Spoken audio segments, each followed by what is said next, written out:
Hello, my name is Tyler. At the time when this story happened, I was 13 and it was during the summer. It was around 8 p.m. and I planned to go to the Walmart down from my house. Big mistake. I left my house and started walking down the sidewalk.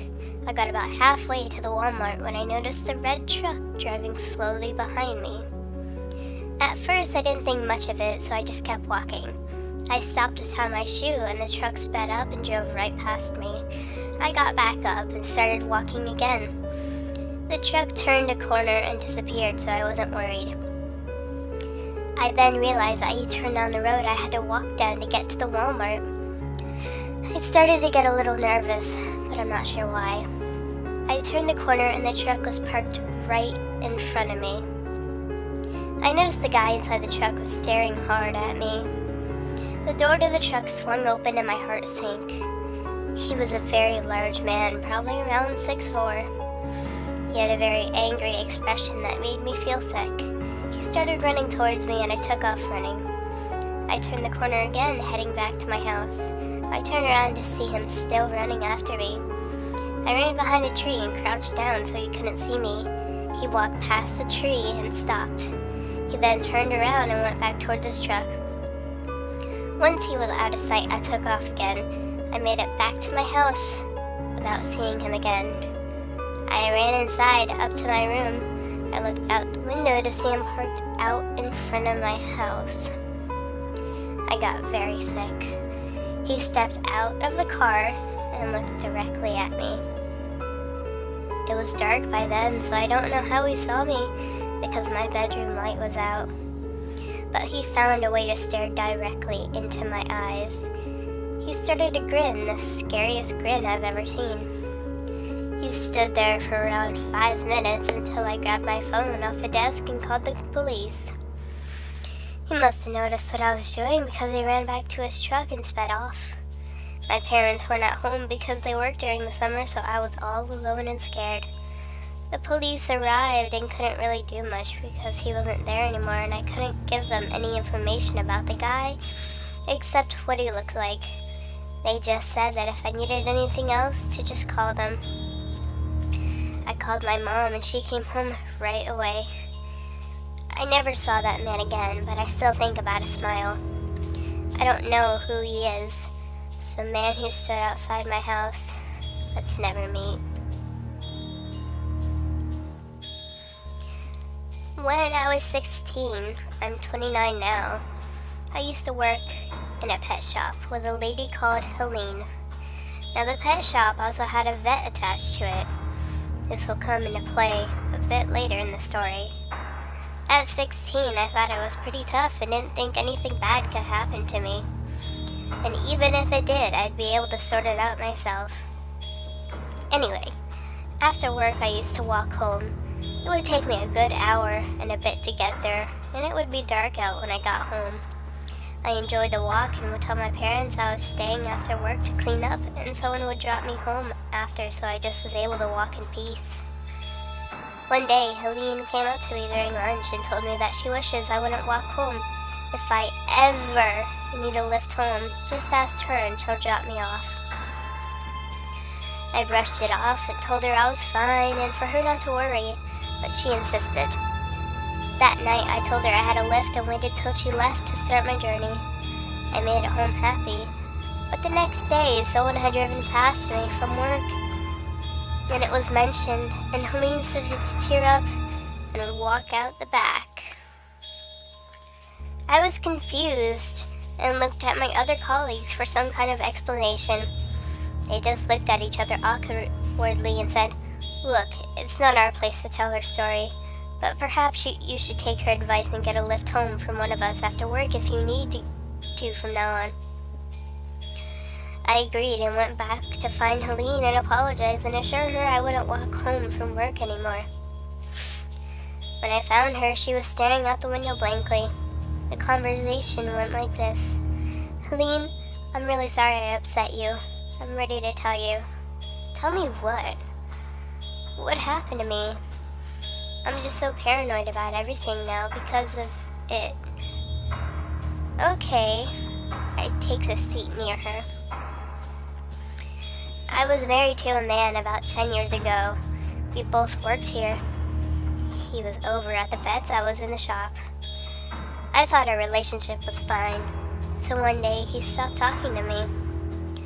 Like, just said nothing, or no, stopped talking to me completely and ignoring me. I told him we needed to separate and I'd move out. That afternoon I got home and he was gone, belongings and all. Things were fine for a bit after that. He was still working at the vet's next door, but just pretended I wasn't there.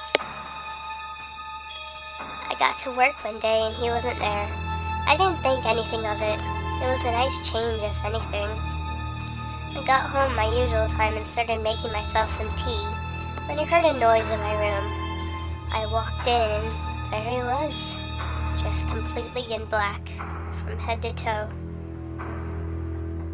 I instantly knew it was him and said, "John, I know it's you. What are you doing?"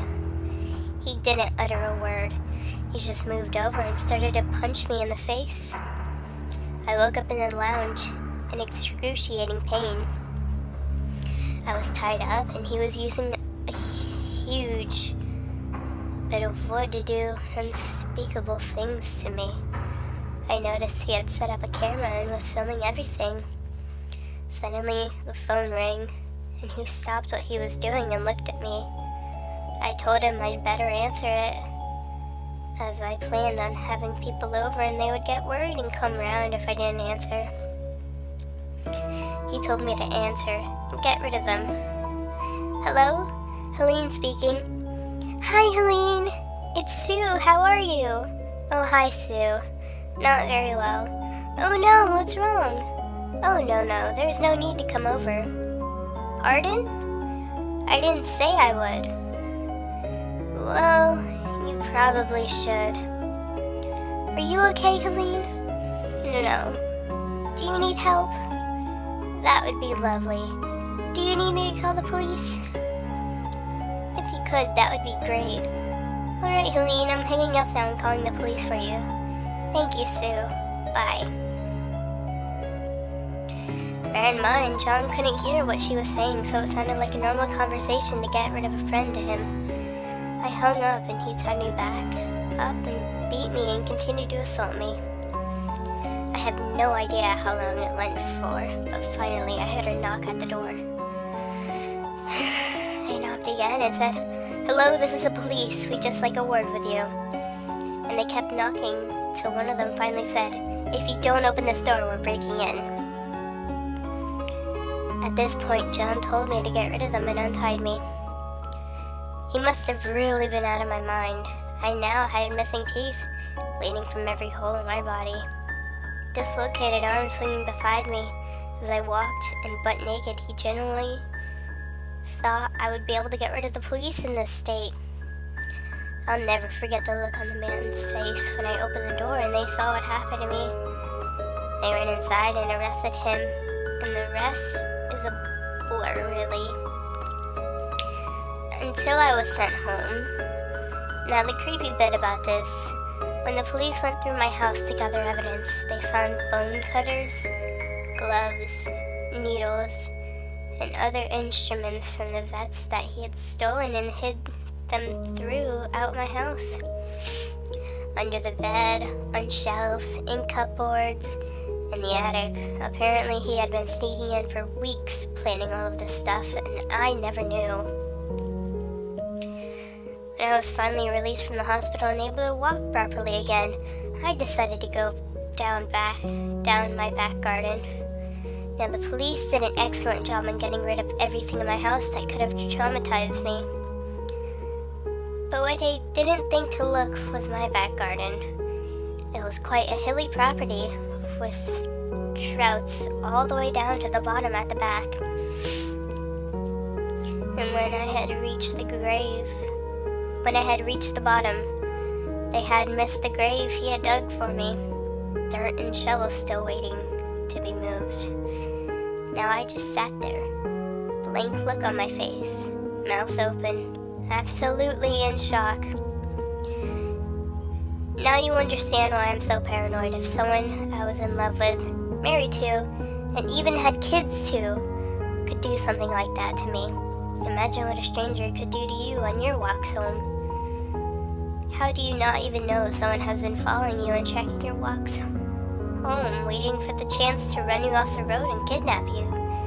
Yeah, look, I can promise you I'm no longer going to walk home alone.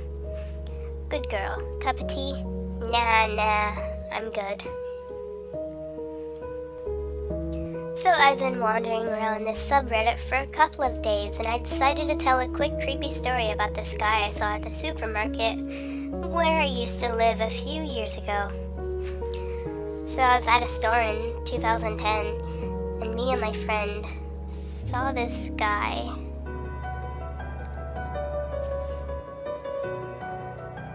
in a black jacket with a hood on, and black sweatpants and black combat boots while he was leaving.